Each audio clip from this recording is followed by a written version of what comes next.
बना के रखता है। सुगा सुगा लुगा अगर क्यों बढ़िया से बोला बेटा रे पुजवा अब वही 10 मिनट में प्रचार भी डाल दिए तो मैया बेटवा मिलके का डाबर चमन प्रयास करेंगे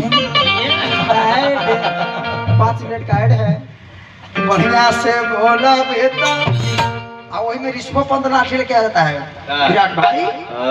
इन 11 है ऑस्ट्रेलिया से मैच भाई जल्दी जाओ ड्रीम 11 अरे कि देहिया फाड़ दे बहु अगर देहिया फाड़ दे बहु लाठिया से सुनल मगहिया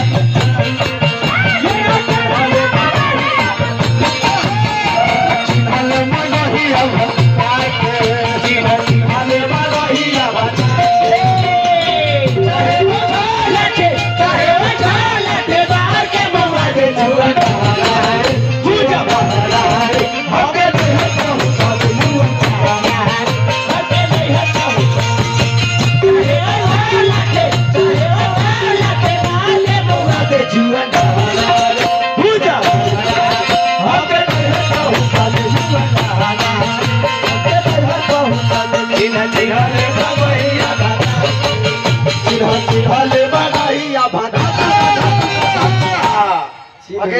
अगे पूजवा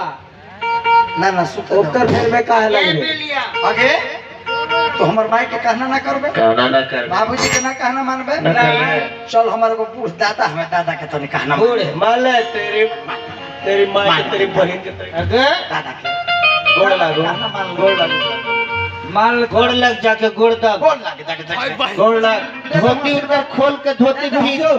निहू के तनी गोड़ निहू खुश रहे आबाद रहे निहू को ढल दे दादा लेके दादाजी लेके भाग जाइए निहू क्यों लौंडा है लौंडा लेके भाग लौंडा है दादा पिछला बाप रे बाप दादो जी पुरस्कार दे देते लौंडा लेके भागे नहीं देगा कोई तो पोतवा गावी थवा का खानिया से पोतवा पोखरा में डूब मरो ने इतना बढ़िया माल मिले रहे पोते के फिर जाती पुतोहिया के अरे कि तोर पापा हमर पैया बलिया तोर पापा हमर पैया बलिया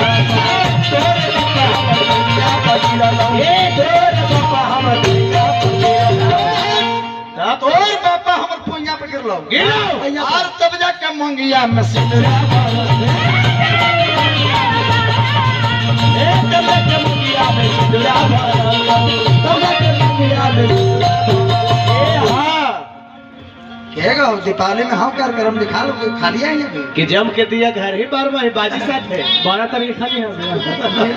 मिल के रहा बना दो आदमी बढ़िया बढ़िया के आज बेरिया बड़ी सुंदर लग रहा। तो भेज दो तो अपन बाजी भी तो कोण सुंदर लगती ना मैया से ज्यादा मैं कपवा बेटिए कर लूंगा पापा हम ठीक भैया भी नहीं मार बात पाले मार मंगिया में सिर न अरे के अब के छोला बना फेंका भौका चिन्ह चिन्ह ले मगहिया भक्तार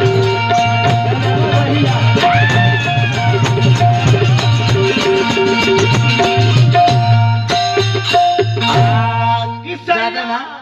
5 मिनट हम प्रसंग गाए ज्यादा ना आई कर बाद फिर हम मगही लयदारी गीत गाते वाह और बस सबको पसंद जो पसंद कर जाओ।